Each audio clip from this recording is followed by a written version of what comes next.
Bangladesh champion, ইন্ডিয়াকে হারিয়ে সাফ অনূর্ধ্ব-20 সাফ চ্যাম্পিয়ন। তো এই অনুভূতিটা আসলে কখনো প্রকাশ করার মতো না ভাই।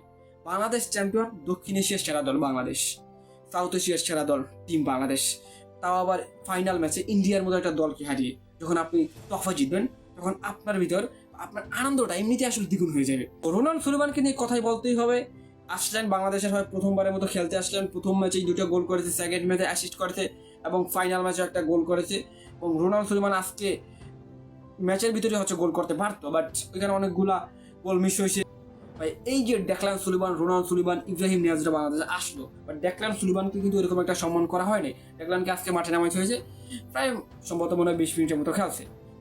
অ্যান্ড এর আগের ম্যাচে তাকে আসলে 7 মিনিট টাইম দেওয়া হয়েছে। তো ডেকলান সুলিমানকে এই টুর্নামেন্টে একটা অবহেলাই করা হয়েছে, যদি বাইরের দেশ থেকে আসলো তো তাকে কিন্তু অবহেলা করা হয়েছে।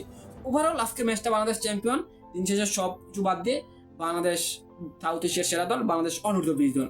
তো জাতীয় দল এরকম একটা ম্যাচ দেখার জন্য আমরা অপেক্ষায় আছি, সেখানে হামজা, সমিত, ফাহমিদুল, জাহান আহমেদরা খেলবেন। সো ওভারঅল বাংলাদেশ আজকে সাব চ্যাম্পিয়নশিপ, ইন্ডিয়াকে হারিয়ে বাংলাদেশ চ্যাম্পিয়ন হয়েছে। সো শুভকামনা রইল প্রিয় টিম বাংলাদেশের জন্য। আশা করি এই ফুটবলটা আরো অনেক দূর আপনারা এগিয়ে নিয়ে যাবেন এবং এই বাংলাদেশ ফুটবলটাকে আমরা আসলে অনেক দূর দেখতে চাই, যেখানে আমরা আসলে সারাক্ষণ ইউরোপের ফুটবল নিয়ে পড়ে থাকি, তো আমাদের নিজের দেশের ফুটবল নিয়ে আমরা চিল্লাচিল্লি করতে পারি না। তো এখন সময় আসছে, যদি এই ফুটবলটাকে বাংলাদেশ ফুটবল ফেডারেশন ফুটবলের মতো করে আগায় নিতে পারে, তাহলে আমার মনে হয় যে বাংলাদেশ ফুটবল আরো অনেক দূরে এগিয়ে যাবে। তো শুভকামনা রইল টিম বাংলাদেশের জন্য, বিশেষ করে অনূর্ধ্ব-20 দলের জন্য।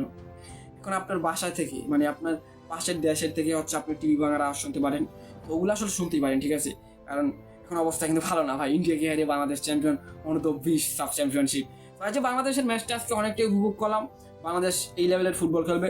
তো আমার মনে হয় যে বাংলাদেশের ফুটবল আরো অনেক আগাইবে যদি বাংলাদেশের ফুটবলে সিন্ডিকেট না থাকে।